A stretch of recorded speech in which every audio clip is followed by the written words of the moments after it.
Today we're going to talk about power stations, what you need to look for in a power station, and the recharge capabilities, the output capabilities, and what you can actually do with these things. So let's get started.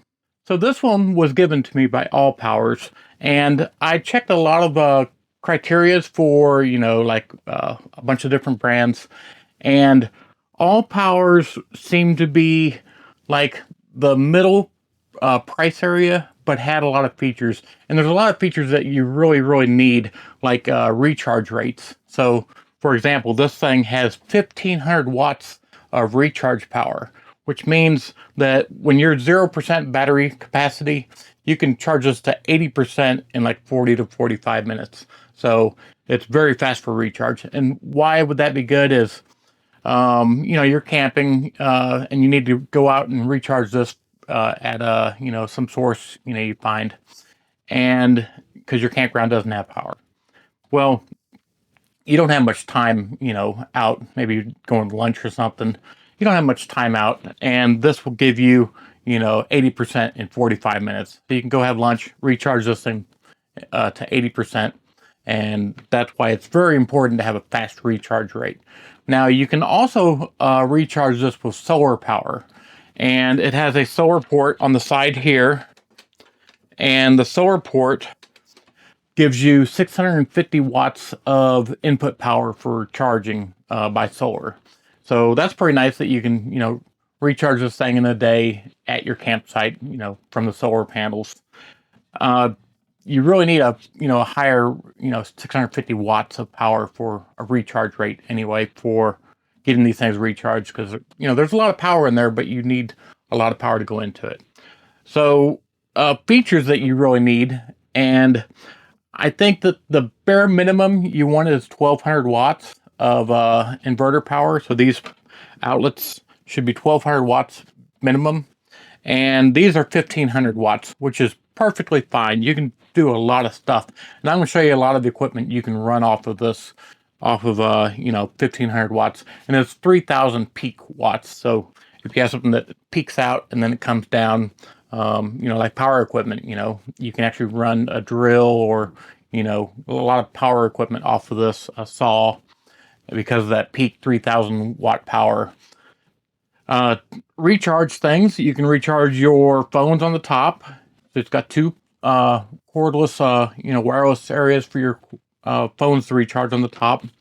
It has a USB ports here for recharging, so you can recharge a whole bunch of phones. It has the high flow 200 watt USB-Cs, so it has good capabilities for that. Turning it on, you hold this down and you turn it on, and it'll tell you like when I hit that, I now have activated the USB charging ports. And when I hit this one, I now have activated the inverter on the system, so I can run 110 volt items off of it.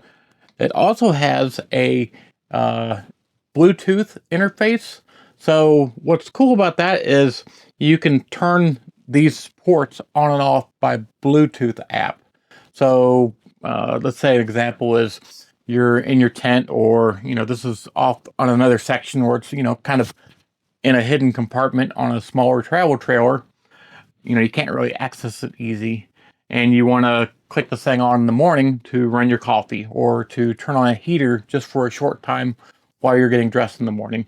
Well, you can just hit the Bluetooth app before you get out of bed, and then you're not freezing. It'll turn the heater on automatically. So that's something that's pretty neat. And I kind of think it's a really nice to have feature on these things, as a Bluetooth interface. So what else does it have? So, sorry, that's the things I'm going to show you, the devices that it can run. So if you look on the side, here's your ports. This is a 650 watt solar. This is your port, and it comes with the cable for charging this off the wall socket. And this is your reset button, just to reset the built-in fuse system, so circuit breaker. On this side, this is kind of neat. So on this side, you have two ports, and you can hook up 2 extra batteries to this. Now, what would be the benefit of that? Well, because you can hook up the 2 extra batteries, you can have 300 amp hours, so over 3,000 watt hours of power in whatever travel trailer or whatever you need, which you can power a lot of stuff with 3,000 watt hours of power. You can power an inverter air conditioner, one of those inverter window units, for a very, very, very long time. And so you can just do a lot with this kind of porting. And then when you still need your portable power station, you just can just unplug them and then bring your power station to the beach or wherever you need to go. So it kind of gives you, the best of both worlds of you can have a nice power amount on your, travel trailer or whatever you're using, your camping system. And then you still have your mobile, device. Now, they make different sizes of this. They make small ones and they make big ones, and the big ones are very heavy. And I think that the issue I'm having is the big ones, they're way too heavy to be considered a power station, portable type thing, because they're very heavy. I think that the small ones, you don't get enough, it's like Goldilocks, you don't get enough power out of the small ones for it to be worthwhile device. You can't go cooking with it and do a lot of things with it. I think this is because you can see how light it is. It's not heavy, but it's pretty light. It's not bad. It's like in the middle ground, and I think that's what is kind of nice to have is a middle ground device where it's still mobile. I can still take it out everywhere. I still have a ton of power out of this thing. And like I said, it's just a nice middle ground device. Now, let me show you what you can use off of this. So one is, and I don't have one, but it's a refrigerator. So they got those 12-volt refrigerators or 110. Because you got 110 here, you can run a 110 refrigerator. From here, you can run a 12-volt refrigerator. So when you see these cigarette ports, you always wonder, why does it have a cigarette port? It's because those 110 refrigerators require that. So you can run a little refrigerator, and when I say little, I mean like 40 quart, so it's pretty good size for camping. And let me show you the other things you can do. So this is one of the devices you can run. This is a 1000 watt and a 500 watt heater, and they do have 1500 watt ones, which this will handle 1500 watt heater, but I like the 1000 watt, and then you can turn it down for 500 watts. I like the size of it because it's not going to you can get that low wattage when you need it, where the 1500 watt devices are 750 at the low, so you can't get a low wattage when you don't want to use something. So I like this. It's good for tent camping, and just good for in the morning to heat your tent up when you're getting ready to get dressed.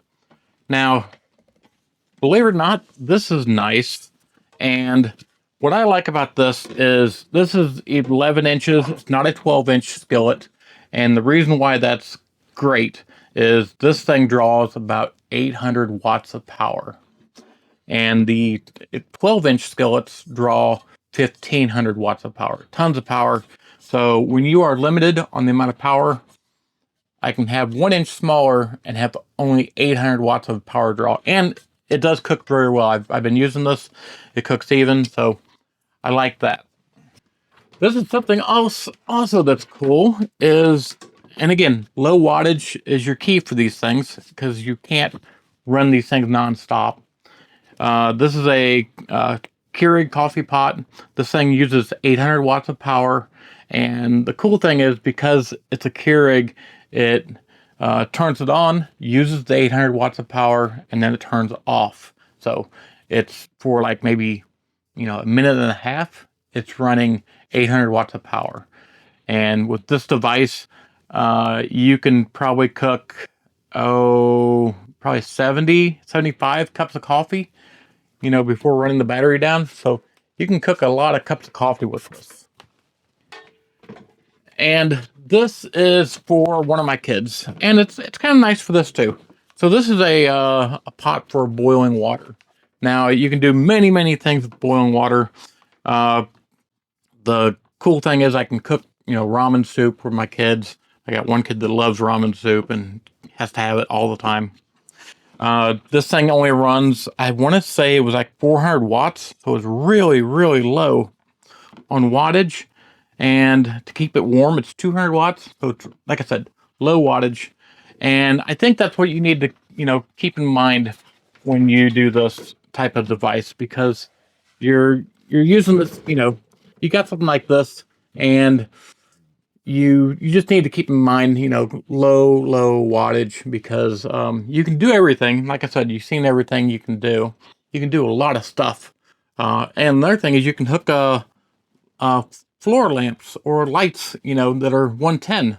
So you can light your entire campground up, and those LEDs are so low on watts. So you can light up a nice campsite to see everything, clip one to the tree, see the entire place, and it won't suck up a lot of juice. And that's the key. You can do a lot of stuff, and this one, and again, this is ALLPOWERS, and they gave me this for free because I asked them, because I researched a lot of different brands out there, and this one seemed to be, and if you watch my channel a lot, you'll know that I don't want you to buy the expensive stuff, and I don't want you to buy the cheap, junk, the garbage out there. I want to do a lot of research to find something that is good and cost competitive. And compared to a lot of them, this is like in the middle ground, but it's reliable. So that's what I like. I first I bought an ALLPOWERS solar panel for myself. It was for the RV, and that solar panel was awesome. I mean, the capabilities and the structure and everything it had, it was an awesome portable solar panel. So that's what made me contact them after I researched to see what, how reliable their stuff was. And when I found out that it was reliable, I said, give me this thing and I'll do a review on it and test it out. And like I said, it was really cool. Ran great. And that's why I'm showing you all. I hate to show people junk, but this is not junk. And I will say one thing. I'm going to say one thing that is pure junk that I have ever bought, and that is those cell phone boost boxes. I can't find a good one. If anybody knows a good cell phone booster box that can plug into a 12-volt system, let me know, because I have tried many cell phone boosters and they have all been junk. I plug them up.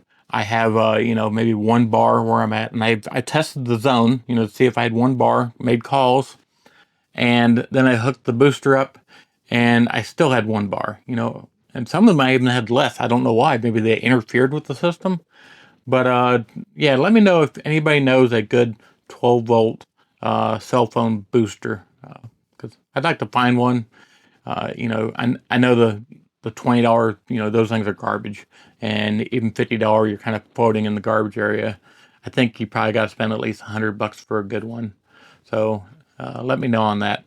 And like I said, I don't want to show you garbage, so that's why I'm showing you this.